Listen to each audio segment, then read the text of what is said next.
Bhim army chief और नगीना सांसद चंद्रशेखर रावण पर यौन उत्पीड़न के गंभीर आरोप लगने के बावजूद अब तक एक एफआईआर तक दर्ज न होना भारत की न्याय व्यवस्था पर गंभीर सवाल खड़े करता है। दलित समाज की बेटी रोहिणी घावरी कई दिनों से न्याय के लिए गुहार लगा रही हैं, लेकिन सत्ता और प्रभाव के आगे जैसे पूरा सिस्टम मूक दर्शक बना बैठा है।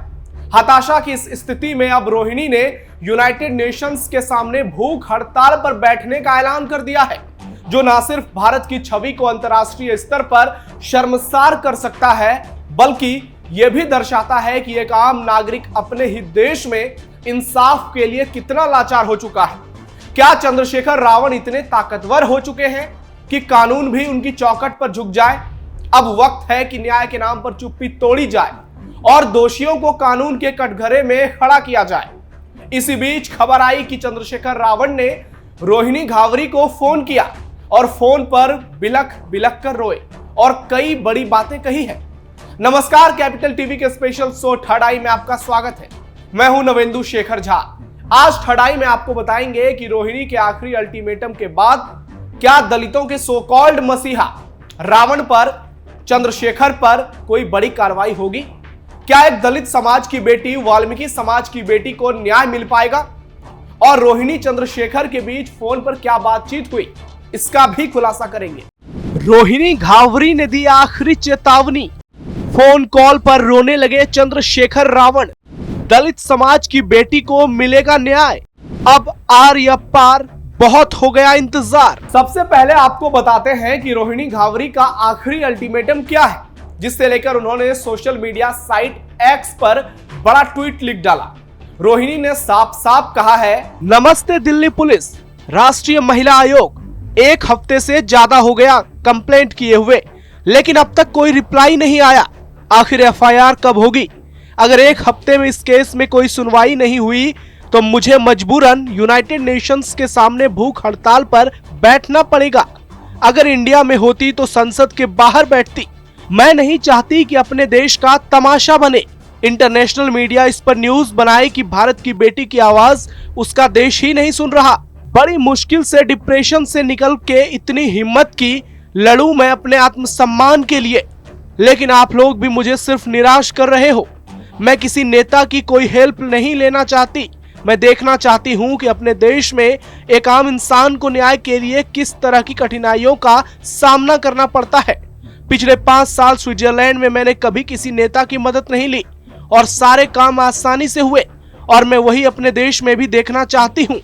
क्या अपने देश में नेताओं की ताकत इतनी है कि एक एफआईआर तक नहीं हो रही? मेरा गुस्सा ये सोच के आगे बढ़ रहा है कि एक गरीब गांव की बेटी कैसे लड़ती होगी इस सिस्टम से। ये रोहिणी घावरी का आखिरी ऐलान है। हालांकि कई सवाल रोहिणी पर भी हैं और हम उनसे भी पूछेंगे, उनको भी सवालों के कटघरे में खड़ा करेंगे। लेकिन फिलहाल मामला केवल यौन उत्पीड़न का नहीं, महिला सम्मान का भी है। इसलिए पहले बात इंसाफ की होनी चाहिए। रोहिणी का कहना है कि एक पीड़ित महिला अगर रोए तो मगरमच्छ के आंसू, अगर महिला हंसे तो कितनी बेशर्म है। मुंह दुष्कर्मी छुपाए, इज्जत उसकी जानी चाहिए। यह तकलीफ महिला क्यों झेले? आखिर कब तक अग्नि परीक्षा औरत देती रहेगी? अब अग्नि परीक्षा आदमी की लो, ऐसा रोहिणी का कहना है। एक महिला को समझा क्या है इस समाज ने? शायद इसीलिए देश की बेटियां अन्याय सह लेती है, लेकिन किसी से कुछ कहती नहीं। यह अनुभव मुझे हर दिन इस महिला विरोधी सोच के खिलाफ लड़ने की ताकत देता है। न लड़ाई सावित्रीबाई फूले जी की आसान थी, न लड़ाई मायावती जी की आसान थी, न लड़ाई रोहिणी की आसान है, लेकिन जो अन्याय के खिलाफ लड़ सका वही तो महान है। यह बाबा साहेब के आदर्शों पर चलने वाली बेटी किसी छल कपटी लालची लोभी से डरेगी नहीं, बल्कि इस लड़ाई को जीत कर बताएगी। यह कहना है रोहिणी घावरी का। उनके तेवर को देखिए और समझिए, महसूस कीजिए कि वो न्याय को लेकर किस तरह से बेचैन है। रोहिणी के सामने फोन कॉल पर गिड़गिड़ाए नगीना सांसद। हाल ही में दिए एक इंटरव्यू में रोहिणी ने कई और चौंकाने वाले बड़े खुलासे किए। उन्होंने बताया कि उनके शिकायत देने के बाद हाल ही में चंद्रशेखर आजाद रावण ने उनसे फोन पर बातचीत की और कहा कि वो कोर्ट में उनके खिलाफ एक शब्द नहीं बोलेंगे, जेल चले जाएंगे। रोहिणी ने यह भी बताया कि फोन पर बातचीत के दौरान दोनों खूब रोए और उन्होंने चंद्रशेखर से कहा कि आप भी मेरे खिलाफ केस कर दो, मैं भी जेल चली जाऊंगी। क्या रोहिणी अब भी चंद्रशेखर से प्यार करती है? एक इंटरव्यू में उनसे यह भी सवाल किया गया, तो रोहिणी ने जवाब देते हुए कहा कि वो उनसे पहले बहुत प्यार करती थी, लेकिन अब वो चाहती हैं कि चंद्रशेखर को यह एहसास हो कि उन्होंने उनके साथ जो किया वो कितना गलत था और इससे उनकी भावनाओं को गहरी ठेस पहुंची है। रोहिणी ने फिर दोहराया कि उन्हें 2022 तक चंद्रशेखर के शादीशुदा होने की जानकारी तक नहीं थी। ये बात उन्हें तब पता चली जब चंद्रशेखर ने गोरखपुर से विधायक चुनाव के लिए नामांकन दाखिल किया और उनके हलफनामे में उनकी शादी का जिक्र सामने आया, जिसके बाद रोहिणी चौंक गई। उनके खुलासे से हड़कंप मच गया।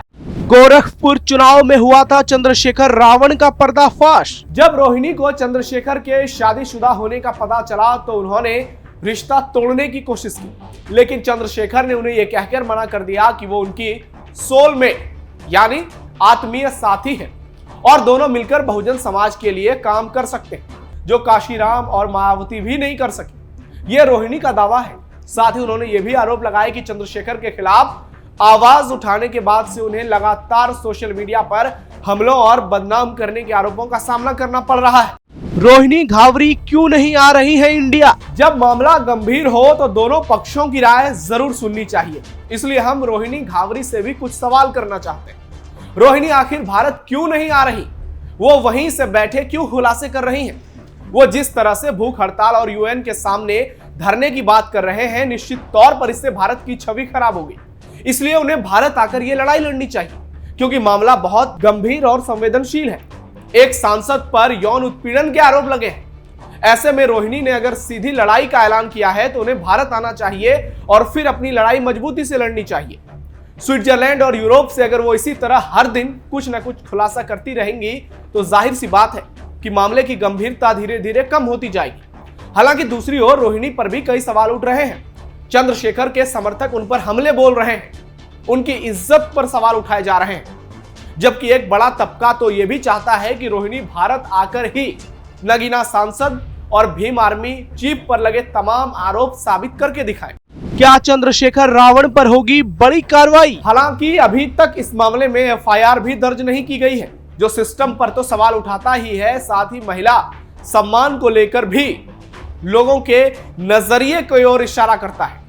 हमारे देश में महिलाओं का सम्मान सबसे ऊपर है, ऐसा हर कोई दावा करता है। ऐसे में रावण पर कार्रवाई में हो रही देरी भारतीयों को खटक रही है। उनके मन में सवालों की फहरिस्त तैयार हो रही है। सरकार से सिस्टम तक कटघरे में है। प्रयागराज हिंसा में भीम आर्मी का जो रूप देखने को मिला, उसे लेकर भी चंद्रशेखर रावण पर आरोप लगे। खुद को दलितों का मसीहा बताने वाले, दलित समाज को हक और महिलाओं को सम्मान दिलाने की हुंकार भरने वाले और बदलाव की सियासत का वादा करने वाले नगीना सांसद चंद्रशेखर पर कार्रवाई तो होगी। अगर आरोप साबित हुए तो उनको जेल भी जाना पड़ेगा। बस समय की बात है और इतिहास गवाह है कि भारत में बड़े बड़े नेताओं ने जेल में चक्की पीसा है। देर हो सकती है लेकिन अंधेर नहीं। तो इंतजार कीजिए, कभी भी रावण पर ब्रेकिंग न्यूज आ सकती है। वो जो सोच रहे हैं कि वो बच जाएंगे, ये उनकी बहुत बड़ी गलतफहमी है। वो अपना कद, अपनी लोकप्रियता और जो झूठा दिखावा है, उनके बहकावे हैं, वो जीत दर्ज नहीं कर पाएंगे। अगर रोहिणी के आरोप सही साबित होते हैं तो चंद्रशेखर को कोई नहीं बचा पाएगा। तो अब देखना दिलचस्प होगा कि चंद्रशेखर पर क्या अब एफआईआर दर्ज हो जाएगी, क्योंकि शिकायत तो महिला आयोग में पहले ही दर्ज हो चुकी है। अब देखना होगा कि कब तक एफआईआर की प्रक्रिया पूरी हो जाती है। अगर एक बार एफआईआर दर्ज हो गई तो चंद्रशेखर की मुश्किल इतनी बढ़ जाएगी कि उन्हें समझ नहीं आएगा कि 2027 से पहले उनके साथ क्या खेला हो गया। तो फिलहाल के लिए इतना ही। थर्ड आई में आज के स्पेशल शो को लेकर आपकी राय क्या है? आप कमेंट बॉक्स में अपना फीडबैक जरूर दीजिएगा। फिलहाल धन्यवाद।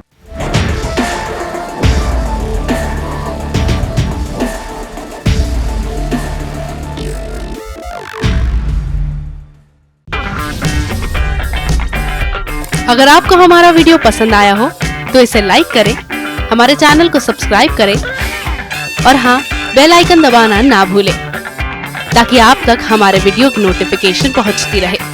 आप अपना सुझाव हमें कमेंट बॉक्स में दे सकते हैं। हमारे साथ जुड़ने के लिए शुक्रिया।